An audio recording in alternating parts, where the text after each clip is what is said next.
Independent retail business can mean so many things these days. A brick and mortar store, an e-commerce business, a maker's online shop, a booth at an antique mall, and more.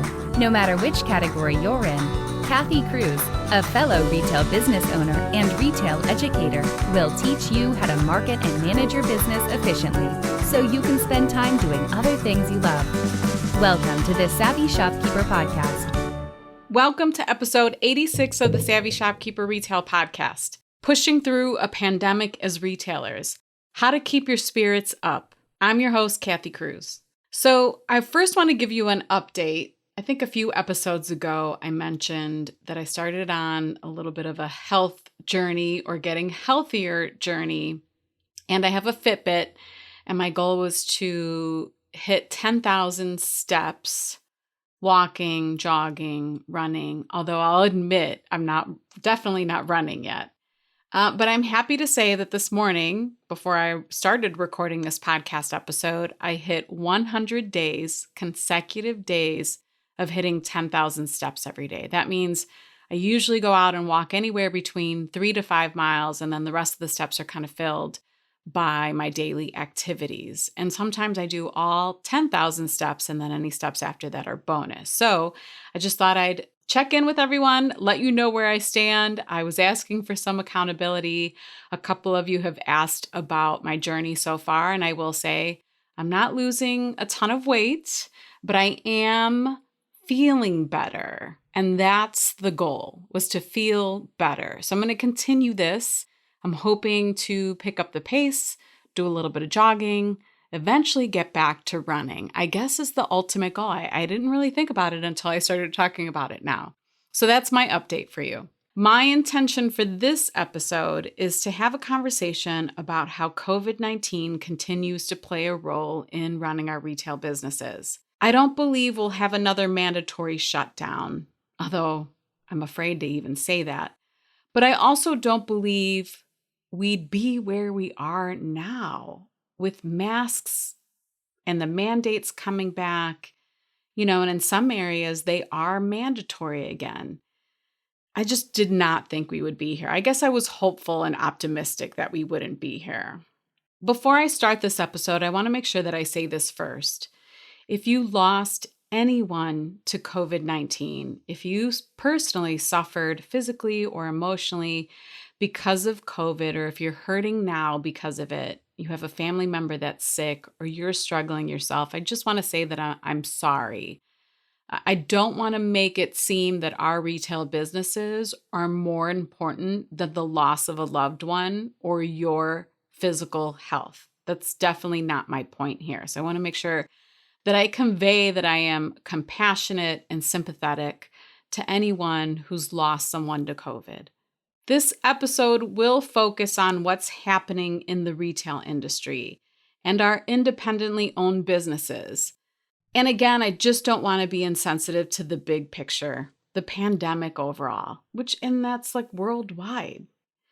It's been a long 18 or so months for some retailers. And I say some retailers because not every retailer has been affected in the same way or at the same level.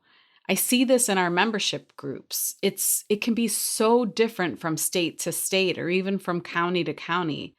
I've seen retailers who had no shutdowns, minimal mask mandates, if any at all, and just running business as usual, to retailers who were shut down for months with lengthy mask mandates and minimal and sometimes no foot traffic. All that to say, this episode may not be relevant to all of you, but I think it's important to talk about. So I launched this episode, this podcast, I should say, in October of 2019. And soon after I launched, the pandemic started, and was really just within a few months. I recently realized quite a few episodes out of the however many now, we're at 86, quite a few of them have focused or talked about COVID-19, including some of the bonus episodes, some of the really quick, short episodes I recorded when many of us were mandated to close. Again, I just didn't think I would have to record another one, but here I am, and I'm moving forward with it. There is no denying some of the residual effects in business, particularly in retail, from this pandemic. So I've seen so many retailers who are having trouble or finding people to hire. So the employment problem, the substantial effects on the supply chain. I mean, I say substantial because there are so many conversations in both the lab and master shopkeepers on this topic. Just trying to get for those of us that order from America's Mart or Dallas or Las Vegas, and some of those or many of those items come from China, India, all over the world. And trying to get those freight shipments or those cargo shipments into the ports, it's been a struggle. Again, this is what I'm seeing in our membership. So many of us independent retailers, I feel like, have already pivoted, maybe more than once. We shifted to online. We started shipping, or we shipped more than we've ever shipped before. Some changed business models. Many of us worked on mindset. We hustled. We've come to terms with so many changes and then so much more, right? I'm sure all of you or many of you have experienced this. I get it because I've been there with you, or I've done many of those things myself. Shopkeepers across the country are expanding and opening up new locations by partnering with Honeycomb. Forward-thinking entrepreneurs like you that created your business for your consumers are unlocking much-needed funding by allowing your community and superfans to invest directly into your growth. To learn more about how community capital can help you open your next location while embracing your ability to market your brand and increase consumer engagement, visit honeycombcredit.com/brand. That's honeycombcredit.com/brand.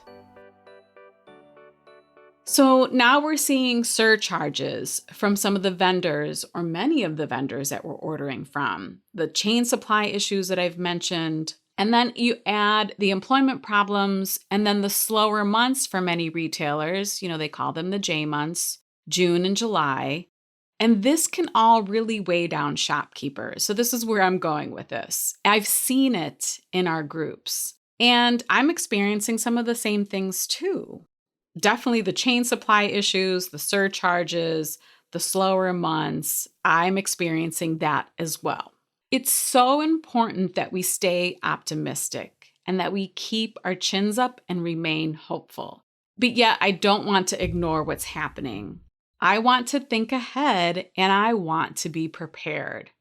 When the pandemic first hit, it was a good reminder to always have systems, processes, reserve bank accounts, whether it's like an emergency fund or a savings account.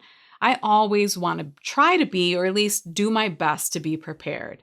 And keeping our minds optimistic and light is really important, because now as we're starting to see another surge, winter is coming, it's really important that we remain hopeful. What we each do to support and encourage this positive mindset for the rest of 2021 will be different. Not everyone will need to do or think or work on the same things. What's important is that you do what works for you. Before I get started on my list of suggestions, I offered a handful of free resources last year when the pandemic hit. That included a 12-page guide, a downloadable PDF, a helpful break-even spreadsheet that was provided by Sarah of WE Profit Foundry, and a couple of other resources. And I recently realized that the information in these resources are still really helpful. So I reactivated the product in the Shopkeepers Academy. If you visit shopkeepersacademy.com, you'll see it there.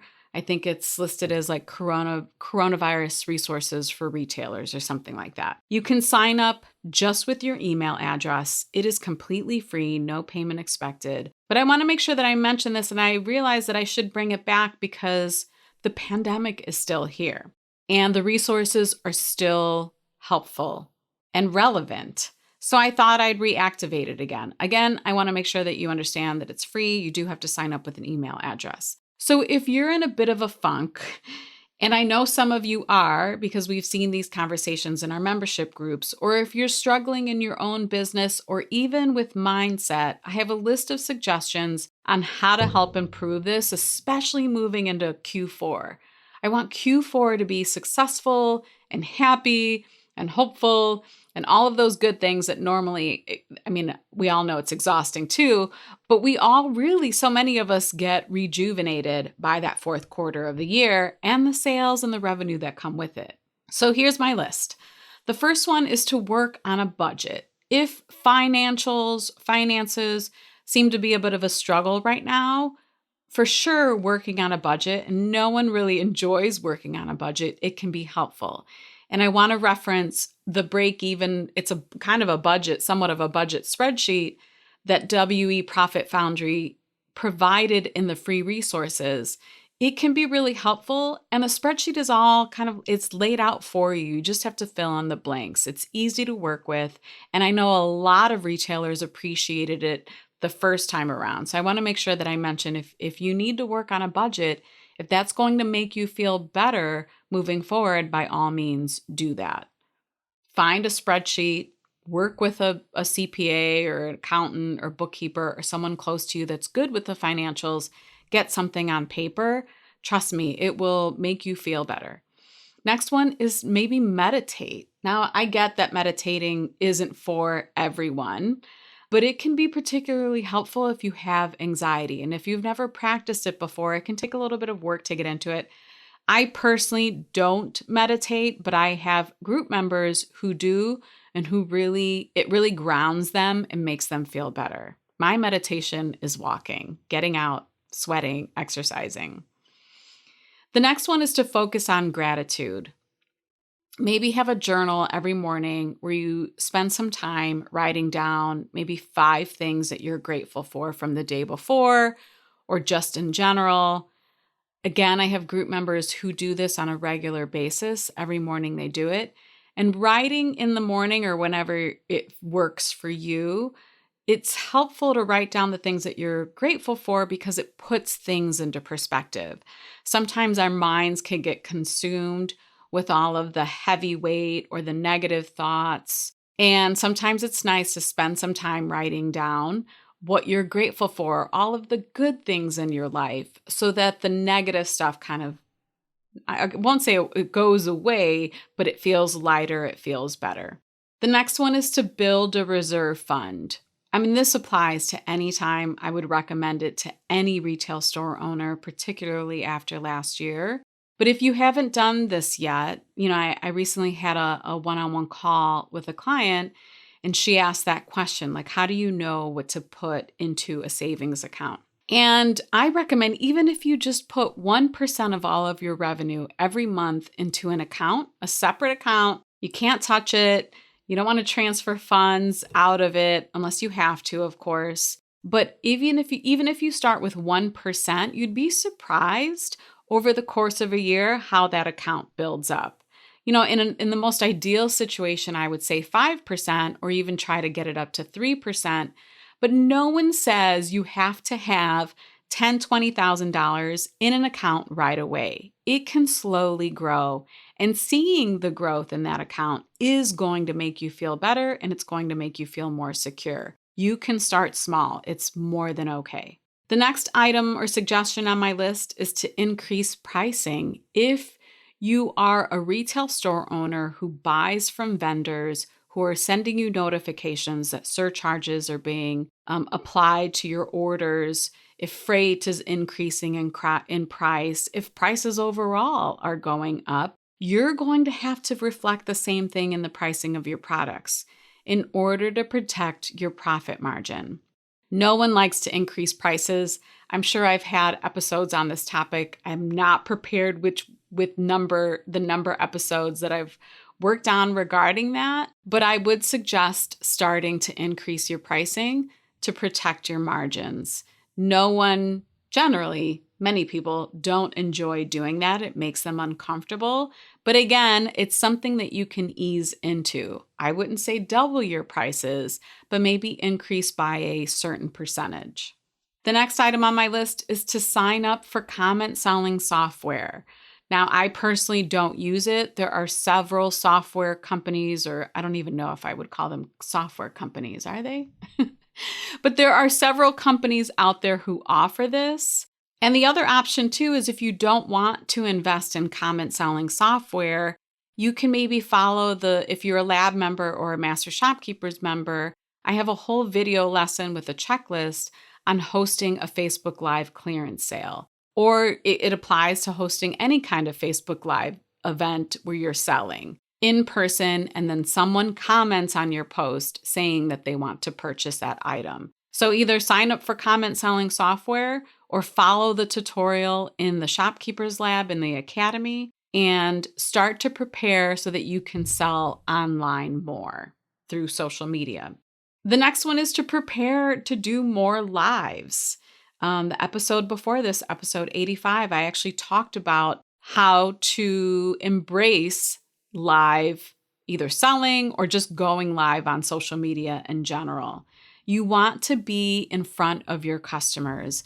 And sometimes, especially throughout this pandemic, depending on how it ebbed and flowed, we can't always be in front of our customers because not everyone wants to come into our stores. Nothing against us, but it's the pandemic. So in order to show up in front of your customers more, getting on social media live is really, or recording and sharing your videos is a great way to do it. I'm so excited to announce that Tundra is the official signature sponsor of the 2021 Savvy Shopkeeper Retreat. Tundra is an online wholesale marketplace for retailers and suppliers. What I really like about Tundra is that they eliminate transaction fees and markups. As a result, Tundra empowers us, both buyers and suppliers, to keep reinvesting in ourselves.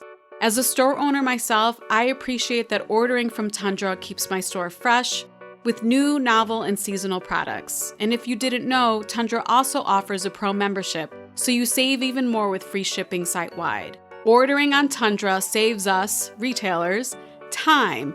We have one wholesale account to access thousands of brands and more than 1 million products. I'd like to give a special thank you to Tundra for sponsoring the Savvy Shopkeeper Retreat, an educational experience retailers won't forget in 2021. To learn more about Tundra, visit savvyshopkeeper.com/Tundra. That's T like Tom, UNDRA. And to learn more about the upcoming retreat, visit savvyshopkeeper.com/retreat. The next suggestion I have is to work on fun projects. Let's say, for instance, you wanted to spend some time, redecorating your whole entire store, coming up with a new game plan for the holiday season. Or you've had an incredible idea to do an amazing window display. And maybe now, if the times are slower, take the time to do something fun, creative, something that feels really good to you. Maybe it's not even store related. Maybe it's something fun at home or something fun that you've wanted to do. There's nothing wrong with spending some of your time on yourself, especially when it involves something that brings you joy. The next item on my list is to give back or pay it forward. Doing kind acts or giving back in some way makes me feel good. I'm actually sometimes an overgiver. Something I'm personally working on. But if that brings you joy, again, go ahead and do that. We want to do things that will elevate the more positive feelings within our bodies and in our minds. The next one is to stay connected with customers. And I just mentioned video and going live. Maybe it's handwritten notes to your top 20, 30 customers, letting them know how much you appreciate them, especially during the pandemic. Maybe it's sending them a small gift. Maybe it's sending them a gift card to come into your store to shop. Those things for me feel good. It feels really good when I write something with an actual pen and paper and a cute card, or something that I can drop in the mail versus an email. It just feels more personal and it feels good. The next one is to maybe work on building your email list. It's just a really good idea for retailers. We say this all the time, or I say this all the time. You never know what's going to happen with Facebook or Instagram or any other platform that you use, TikTok. anything that you use to get in front of your customers. But the one thing that really can't be taken away from you is your email list. Once you have that email list, once your customer subscribes, people can't take that away from you. It's a great way to stay in contact. And I've said this before in other episodes that email marketing is really effective and there's a good return on investment. The next one is to analyze your data. Now, depending on the data, it might make you feel good, it might not make you feel good, but what I don't want to do is for you to hide and run from your business and what's going on in your business. Over the past year, many things have changed. People's buying habits have changed. So what I would recommend is to go in and take a look at your inventory data, your sales data. Take a look at everything and see how quickly are things turning and which categories are turning faster. Where should you maybe be investing more in your inventory buying? Maybe you're going to shift from one category to another. Maybe you're going to eliminate a category. Maybe you're going to bring a new category in. But generally, most of us aren't in our stores all the time, so we don't see what's happening all the time. But when you run your reports, your profit and loss statement, your sales reports, your inventory reports, it will all shed light on your business and what's going on, and it actually might surprise you. And the next one, which it's an easy segue, is to look at your numbers too. We're talking about data. Look at your financials. Look at the sales for the past year. I know recently in Master Shopkeepers, we had a conversation about this, and someone said that it felt like it was a really slow season, or it felt like they weren't getting the sales and the revenue that they were hoping for. But when they actually went into their bookkeeping software and ran the reports, they were having a better year than they'd ever had before. So it's always interesting to me how outside influences can affect your mindset and make you feel like something else is actually going on. But when you look at the numbers, you'll see the truth, and it might surprise you like it did this other group member. I have a couple more suggestions. Next one is to journal, kind of similar to the gratitude part that I talked about earlier. I personally do like to journal. I don't keep a gratitude journal and I don't meditate, but I do like to journal. I don't do it every day, but sometimes when my mind is stuck on something, I will grab the journal and I'll just kind of brain dump and put all of my thoughts there. And I usually have an aha moment, or I realize something when I do this, or it just makes me feel better to get it out of my head. The next one is to find local makers or brands to buy from. So if you are a retail store owner who's struggling with the chain supply issues and you're not getting all of the inventory you hoped, now's the time to invest in researching other brands, local US-based businesses, particularly the handmade businesses. And yes, you can find them on Faire and Tundra and Abound and all the other platforms, but you can also find these people on Instagram. You can also find these people if you attend market events and kind of browse and network and look at what people are selling. You never know what makers might be wholesaling. Another great place, if you're a Shopkeepers Lab member, we have a lot of makers in our group. Post in the group and ask if you're looking for something specific. You can not only help support your business and avoid some of the chain supply issues, but you can support a maker in our community, and that is great. The next one is maybe provide a service. Maybe you've been wanting to add some type of service to your offerings instead of just physical products. So for instance, we offer painted furniture services, or we actually don't do custom work at the moment, but you can do something like that. Maybe you're an interior designer and wanted to add a level of service to your home decor business. I'm like, of course, drawing a blank as I try to think of ideas, but if you've been considering offering a service, maybe you've been wanting to build an online course. There's a Master Shopkeepers member who's been wanting to do that. Maybe you're going to build an online course because your customers always ask you for something, to teach them something because you have an expertise that you could share with others. Maybe it's building an online course. Again, maybe it's adding something to your business model. And then the next one, of course, is to get active and to work out or take long walks or go to yoga or do the self-care that you always want to do but never get done. Put it on your calendar. Make it a regular routine. Gift yourself with that. If your body is craving that or your mind is craving that, go ahead and add it to your life. Again, the focus here is to do things that will make you feel better, hopeful, optimistic, especially moving forward into Q4. And then the last thing that I want to mention is last year when the pandemic hit, there were quite a few retailers who decided, and I give them a ton of credit for doing this, who decided just to take a break and breathe. They closed their stores and decided to close without selling for maybe 1 month or 2 months. They literally took a break. And if this was you, I commend you for taking that action, for not letting fear take over and making you feel like your whole business would crumble or fall apart if you just took a break. I'm also seeing some of these comments in our groups, in our membership group, so I want to make sure that I mention it, that it's okay if you gift that to yourself. Of course, you want to set up systems in place and you want to notify all of your customers that you're doing this. And I don't recommend this on a regular basis. Of course, I want you to be able to reach out to your customers and to sell to them and to feel good doing it. But if you're at a place that feels really, really heavy and you feel like you could take a break, don't be afraid to do that. Of course, do the things that you need to do to protect the business and to make sure that you're moving forward when you do reopen, but it's okay. So some of what I just listed is tactical, but much of it is intended to help with a mindset.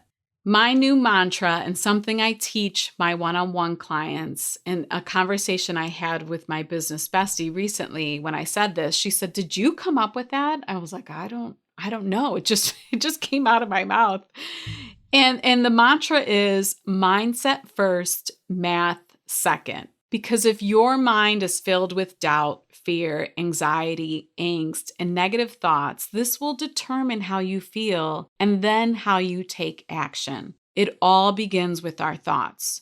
No matter how much you try to action out of a negative space in your mind, I don't even know if action out is a term. I just might have made that up too. But no matter how much you try to take action to get yourself out of that negative space, no matter how much you focus on the numbers and the math in your business, if your mind isn't in the right place, it will be challenging to make progress. So again, that was mindset first, math second. My last tip is that if you are in one of our membership groups, the Shopkeepers Lab or Master Shopkeepers, lean on our groups, lean on each other, ask questions, ask for suggestions, learn from each other, get inspired by each other. This can really be one of your biggest resources of all. Search the groups for previous conversations around a specific topic. There's so much information in both groups. Search the Shopkeepers Academy. Once you log in, especially if you're a Shopkeepers Lab member or a Master Shopkeepers member, if you use the search box and you search for a keyword, you will probably get at least 5 or maybe dozens of resources, video lessons, podcast episodes, previous blog posts I've written, other articles, other lessons, downloadable resources. Use the search box to get answers to your questions. Many of us temporarily closed last year and we pivoted, we stayed strong, and I can honestly and positively say that I know we can do it again, no matter how heavy it might feel right now. If you want to see the show notes to this episode or find links to anything I mentioned, you can visit my blog at savvyshopkeeper.com/episode 86. And if you find this podcast helpful, if you know of a retailer who's struggling right now with this, please share this episode with them. I genuinely hope they find it helpful. It would mean so much to me also if you would leave a rating and review on Apple Podcasts. I genuinely hope that this podcast episode gives you some things that you can take action on to help your mindset moving forward. Again, I can't stress it enough. I want you going into Q4 feeling good, hopeful, and optimistic. Until the next episode, be savvy and boss up.